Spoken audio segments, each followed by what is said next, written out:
Hi అండి, అందరికి నమస్కారం. నా పేరు కిరణ్. ఇప్పుడు మనం మాట్లాడుతున్నాము బిగ్ బాస్ అప్డేట్స్ గురించి మాట్లాడుతున్నాను.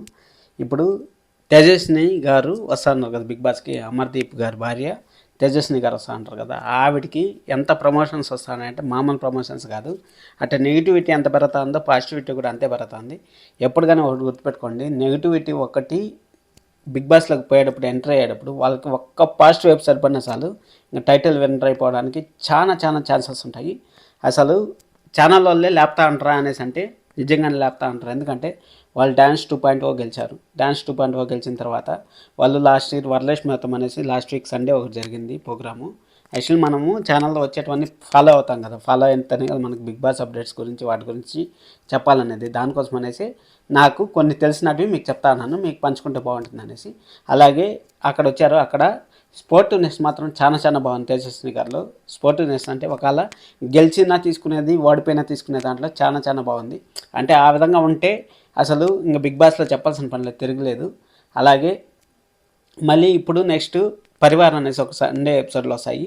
ఆ ఎపిసోడ్లు కూడా మళ్ళీ కృష్ణ జన్మాష్టమి అనేసి ఆ రోజు మళ్ళీ తేజస్విని గారు పార్టిసిపేట్ చేస్తూ ఉంటారు.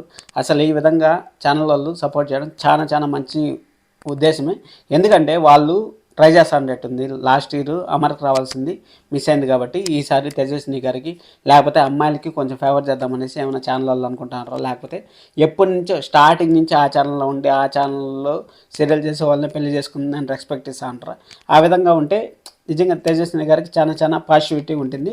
అలాగే నెగిటివిటీ కూడా వస్తుందంట. నెగిటివిటీ అనేది ఖచ్చితంగా వస్తుందండి. ఎందుకంటే అమర్దీప్ పైన ఉండే నెగిటివిటీ ఆటోమేటిక్గా తేజస్విని గారి పైన వస్తుంది. అమర్దీప్ గారు ఉండే పాజిటివిటీ ఆటోమేటిక్గా తేజస్విని గారికి వస్తుంది. తేజస్విని గారు అయితే టాప్ 5 కంటెస్టెంట్ అని మనం ఇప్పుడే ఫిక్స్ అయిపోవచ్చు, అది మాత్రం గ్యారంటీ.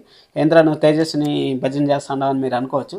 యాక్చువల్ జరిగే చెప్తాను, ఏం జరుగుతుంది అనేసి చెప్తాను, అంతేగాని అది బిగ్ బాస్ స్టార్ట్ అయిన తర్వాత మనము ఏమి ఎక్కడ అనేసి ఫుల్గా మాట్లాడుకుందాం. అంతవరకు జస్ట్ మనం ఏదైనా ఊహ మాత్రమే ఉంటుంది. వాళ్ళ లైఫ్ స్టైల్ ఎలా ఉంటుంది ఏమనేసి మనం మాట్లాడకూడదు, బిగ్ బాస్ గురించి మాత్రం మాట్లాడదాం. దానికోసం అనేసి ఈ వీడియో చేస్తాను. నెగిటివిటీ పాజిటివిటీ అనేది పక్కన పెట్టండి. అది యాక్చువల్ ఛానల్ సంబంధించింది. ఛానల్ వాళ్ళు టీఆర్పీ కావాలనుకుంటారు కదా, ఎందుకంటే ఆల్రెడీ ట్రెండింగ్లో ఉండే పేరు ఏదైనా ఉందంటే బిగ్ బాస్లోకి వెళ్ళేది అది తేజస్విని గారు మాత్రమే. దానికోసమని ఆ ట్రెండింగ్ అయితే ఏదైతే పేరు ఉంటుందో ఆ ట్రెండింగ్ నేమ్కి పాజిటివిటీ ఉంటుంది, నెగిటివిటీ ఉంటుంది, రెండు ఉంటాయి. కాబట్టి మీరైతే సబ్స్క్రైబ్ చేసి పెట్టుకోండి, ఇలాంటి జెన్యున్ కంటెంట్ వస్తూ ఉంటాయి. అలాగే బెంగళూరు నుంచి మన తేజస్విని గారికి సపోర్ట్ వస్తుందా లేదా అనేసి ఒక స్పెషల్ వీడియో చేస్తాను రేపు. సబ్స్క్రైబ్ చేసి పెట్టుకొని లైక్ చేయండి, సబ్స్క్రైబ్ చేసి. Thank you so much. This is Kiran. Bye bye.